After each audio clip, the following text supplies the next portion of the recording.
அடுத்தது அனைவருக்கும் என்னுடைய மூக்காம்பிகை அக்ஷய குபேர வணக்கம். அடுத்தது ஸ்டாலின் ஐயாவுடைய ஜாதகம். ஆ ஸ்டாலின் ஐயாவுடைய ஜாதகத்த வந்து பார்த்தீங்கன்னா, நான் பெருசா பார்க்கல. பட் எனக்கு கிடைச்ச இந்த தகவல் படி நான் அதாவது இணையத்தில் கிடைத்த தகவல்களை வைத்து நான் இந்த பலன் உங்களுக்கு சொல்றேன். ஆ ஏன்னா, எப்பயுமே ஒரு ஜோதிடரா இருந்துச்சு அப்படின்னா, எல்லாருடைய ஜாதகத்தையும் பார்க்கணும். பார்த்து தப்போ, ரைட்டோ சொல்லணும். அப்பதான் வந்து அதனுடைய உண்மைத்தன்மை என்னங்கிறது தெரிஞ்சுக்க முடியும். ஸோ ஏற்கனவே நான் சொன்ன மாரி எடப்பாடி ஐயாவோட ஜாதகத்த பார்த்தாச்சு. இப்ப ஸ்டாலினுடைய ஜாதகத்த பத்தி சொல்றேன். இணையத்தில கிடைத்த தகவல வச்சு நான் சொல்றேன். ஸோ இவருக்கு வயது வந்து 73, சிம்ம ராசி, ரிஷப லக்னமாக இருக்கு. கண்டிப்பாக இவரும் வந்து பார்த்தீங்கன்னா, 2 பேருக்குமே நீ பெருசா, நான் பெருசா, அதாவது எடப்பாடியும் ஸ்டாலினும் வந்து பார்த்தீங்கன்னா, நீ பெருசா, நான் பெருசா அப்படிங்கிற அந்த பலத்தை நிரூபிக்கக்கூடிய ஆட்களாக இருக்கிறார்கள். அதான் இங்க மிக முக்கியமான ஒரு விஷயம். மிகப்பெரிய டஃப் குடுக்கக்கூடிய ஒரு ஆளா தான் 2 பேருமே இருக்கிறாங்க. 2 பேருமே மெஜாரிட்டி ஜெயிப்பாங்களா? யார் ஜெயிப்பாங்கங்கிறத நான் பின்னாடி சொல்றேன். இந்த லக்னாதிபதியில வந்து பார்த்தீங்கன்னா, இவருக்கு வந்து கொஞ்சம் அந்த டவுனா இருக்கிறது அப்படிங்கிறதுனால, அ ஏன்னா இணையத்தில் கிடைத்த தகவல் வைத்து தான் சொல்றேன். இவருக்கு வந்து இந்த ரிஷப லக்னத்துக்கு உண்டான அதிபதி வந்து 12ல மேஷத்துல இருக்கிறது அப்படிங்கிறது வந்து ஒரு பக்கம் பேக் அடிக்குது. 2வது இவருக்கும் வந்து பார்த்தீங்கன்னா, அ சனியினுடைய ஆட்சி இருக்கிறது அப்படிங்கிறனால எடப்பாடிக்கும் மக்களுடைய ஆதரவு இருக்கு. ஸ்டாலின் ஐயாவுக்கும் மக்களுடைய ஆதரவு இருக்கு. நல்லா புரிஞ்சுக்கணும். ஸ்டாலின் ஐயாவையும் குறைச்சு எடை போட முடியாது. எடப்பாடியும் குறைச்சு எடை போடக்கூடாதுங்கிறது தான் ரொம்ப தப்பு. ஏன்னா இருவருக்குமே பெண்களுடைய ஆதிக்கம் 100% உண்டு. துலாத்துல இவருக்கும் சனி ஆட்சி, அவருக்கும் துலாத்துல சனி ஆட்சி.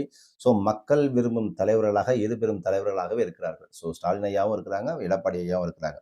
தற்போது நடக்கக்கூடிய திசை சனி திசை வந்து பார்த்தீங்கன்னா, யோகாதிபதி திசை வந்து உச்சஸ்தானத்துல இருந்தாலுமே கூட, சனி திசையில சுக்கிர புத்தி, புதன் அந்தரமா போயிட்டு இருக்கும்போது, இன்னுமே இவரு என்ன பண்ணணும் அப்படின்னு கேட்டா, இந்த கோச்சார ராகு, சனியும் சேர்ந்து நல்ல கடும் போட்டி ஏற்படுத்தி தரக்கூடிய ஒரு அமைப்பு. அதாவது ஆ ஈக்குவலுக்கு ஈக்குவல் அப்படின்னா, அந்த பிளஸ் ஆர் மைனஸ் வேரியேஷன் சொல்லுவாங்கல்ல. அந்த 2%, 5%, 4%, 3% அந்த ஒரு டஃப் ஃபைட்ட வந்து பார்த்தீங்கன்னா, இவரும் குடுப்பார், அவரும் குடுப்பார். 2மே குடுப்பாங்க.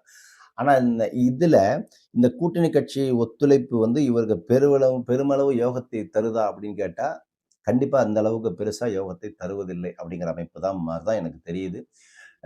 கண்டிப்பா கூட்டணி கட்சிகளுடைய பலத்தை விட இவருடைய திராவிட முன்னேற்றக் கழகத்தினுடைய சொந்த அமைப்பிலேயே வந்து பார்த்தீங்கன்னா, கட்சியினுடைய அமைப்பிலே வந்து பார்த்தீங்கன்னா, நல்ல வாக்கு வங்கி வாங்கக்கூடிய அமைப்பு இவருக்கு இருக்கு அப்படிங்கிற ஒரு அமைப்ப கொண்டு வருது. ஏன்னா, மக்களால் விரும்பக்கூடிய தலைவராக, பெண்கள் விரும்பக்கூடிய தலைவராகவும் இவரும் இருக்கிறார்.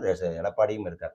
ஸோ, அப்ப அந்த கூட்டணி கட்சிகளுடைய ஆதரவு அந்த அளவுக்கு பெருசா இவரால் பேசப்படுகிறது அப்படிங்கிறது கேட்டா, இவருக்கு பேசப்படுகிறதா அப்படின்னு கேட்டா, பெருசா பேசப்படவில்லை.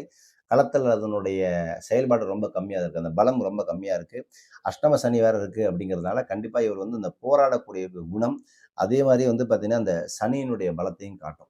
ஒரு பக்கம் அஷ்டம சனியா இருந்தாலும் கூட, இன்னொரு பக்கம் அந்த சனி தன்னுடைய வேலையும் செய்யும். 2மே செய்யும். ஏன்னா ரிஷப லக்னத்துக்கு சனி யோகாதிபதியா இருந்தாலுமே கூட, அஷ்டமத்தில இருக்கும் பொழுது என்ன ஆகுது அப்படின்னு கேட்டீங்கன்னா, பலவிதமான கடுமையான போட்டியையும் குடுக்கும். தான் யாருங்கிறதையும் நிரூபிக்கும். நான் யாருங்கிறதையும் நிரூபிக்கும். ஸோ அதையும் காமிக்கும். அதேபோல அந்த ஆ சுக்கிரன் வந்து குருவும் மேஷத்தில இருப்பதனால, பெண்களுடைய வாக்கு கண்டிப்பாக கொஞ்சம் செட்பேக் ஆகிறது அப்படிங்கிறது செட்பேக்னா என்ன கொஞ்சம் திரும்பி எடுத்துட்டு வர்றதுல கொஞ்சம் டவுன்ல இருக்கார். அதுதான் ஒரு ஒரு மிகப்பெரிய பிரச்சனை. முதியவர்களிடம் சென்று சேரக்கூடிய இந்த தடவ வந்து ஸ்டாலின் ஐயாவுக்கு அடி வாங்குறது எங்க அடி வாங்கும் அப்படின்னா, பெண்களுடைய ஓட்டு வந்து கொஞ்சம் இவருக்கு 100% கொஞ்சம் அடி வாங்கக்கூடிய அமைப்புல வரும். காரணமானது இவருடைய ஜாதகத்தினுடைய கிரக அமைப்பு பார்க்கும்பொழுது என்ன ஆகுது அப்படின்னா, ஏன் எதனால அப்படின்னு கேட்டா, ஓய்வூதியதாரர்களுக்கும் அதாவது என்ன அப்படின்னா, எதனால அப்படின்னு நான் பார்க்கும்போது சுக்கிரனும் குருவும் மேஷத்துல இருக்குது அப்படிங்கிறதுனாலயும், பெண்களுடைய வாக்கு ஆ சுக்கிரன்னா இதுல வந்து வயது மூத்தவர் சாரி சூரியன்னா வயது மூத்தவர், இல்ல வயதானவர்கள், இல்ல வந்து அரசியல் குடுக்கக்கூடிய அதாவது அரசாங்கம் குடுக்கக்கூடிய தொகை. அது ஏன் அந்த தொகைன்னு எடுக்கிறோம்னா, சுக்கிரனும், சூரியனும் சேர்ந்து மேஷத்துல இருக்கிறதுனால, இவர நம்பி, இவர் வார்த்தைய நம்பி ஓட்டு போட்ட மக்கள், முதியவர்கள், ஸோ அந்த பெண்கள், இவரால் கிடைக்க வேண்டிய பலன்களை எல்லாம் சில பேருக்கு சரியா போக முடியல அப்படிங்கிறதுனால போகல அப்படிங்கிறதுனாலயும், ஸ்டாலின் ஐயா செய்யலைங்கிறது அர்த்தம் இல்ல. ஆனா என்ன ஆயிடுச்சு அப்படின்னா, அவர் செஞ்சத வந்து அங்க கடைக்கோடி ஒரு மக்களுக்கு வந்து கொண்டு போய் சேர்க்கக்கூடிய நபர்கள் இருக்காங்க இல்லையா? ஸோ அதனால என்ன ஆகுது அப்படின்னா, இவருடைய அந்த தன்மையானது கெடுக்கப்படுகிறது. அப்ப என்ன ஆகுது அப்படின்னா, அந்த ஓய்வூதிய தொகை, அரசாங்க உதவிகள் கிடைக்காமல் போனதால, அந்த முதியவர்களுடைய அந்த ஓட்டு, அப்ப வயது முதிர்ந்த பெண்களுடைய ஓட்டு, அவர்களுடைய ஓட்டெல்லாம் கொஞ்சம் இவருக்கு வந்து கிடைப்பதில் கொஞ்சம் தாமதத்தை காட்டுகிறது. காரணம், ஸ்டாலின் ஐயா எந்த அளவுக்கு கஷ்டப்படுறாரோ, அவருடைய பிரதிபலன் எல்லாமே வந்து கீழ கடைக்கோடி தொண்டனுக்கு போய் சேருதா இல்லையாங்கிறத செக் பண்றதுல அவர் விட்டுர்றாரு. அதாங்க பிரச்சனை. அப்ப என்ன ஆகுது அப்படின்னா, அவர் வந்து தன்னுடைய ஆட்களை நம்புகிறார். ஆனா அந்த நபர்கள் கீழ இருக்கக்கூடிய நபர்கள்கிட்ட அந்த என்னுடைய திட்டம் போய் சேருதா இல்லையாங்கிறத அவர் அது கவனிக்கிறாரா இல்லையாங்கிறது தெரியல. ஸோ அதனால அதில கொஞ்சம் இவருக்கு அடி வாங்குது. அடுத்தது இவருடைய உறுதித்தன்மையும், மக்கள் ஆதரவும் கண்டிப்பாக இவருடைய பலத்தை கண்டிப்பாக ஈட்டி தரும். அதில எந்த பிரச்சனையும் இல்ல. ஸ்டாலின் அவர்கள் கண்டிப்பாக எதில கவனமா இருக்கணும் அப்டின்னா, கண்டிப்பா உடல் நலத்தை கண்டிப்பா கவனமா இருக்கணும்.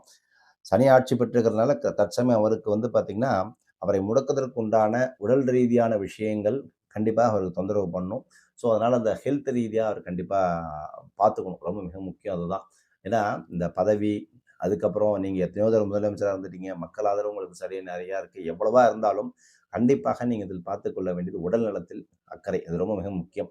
அதுக்கப்புறம் தான் ஆட்சி, அதிகாரம் அதெல்லாம் போறதெல்லாம் அப்புறம். முதல்ல நீங்க நல்லா இருக்கணும். அதுக்கப்புறம் தான் உங்களுடைய குடும்பங்கள் நல்லா இருக்கணும், சந்ததிகள் நல்லா இருக்கணும். அதுக்கப்புறம் தான் மத்தது எல்லாமே பொன், பொருள், அதிகாரம்லாம் அப்புறம். ஸோ உடல் நலத்தில் ப கவனம்.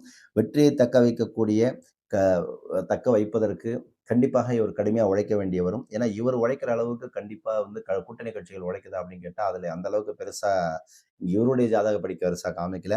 பகைவர்களுடைய ஆதிக்கம் அதிகமா இருக்கிறதுனால, யாரையும் நம்பாமல் தன் பலத்தை கண்டிப்பாக இவரே நிரூபிக்க வேண்டிய காலகட்டமாக இது இருக்கு.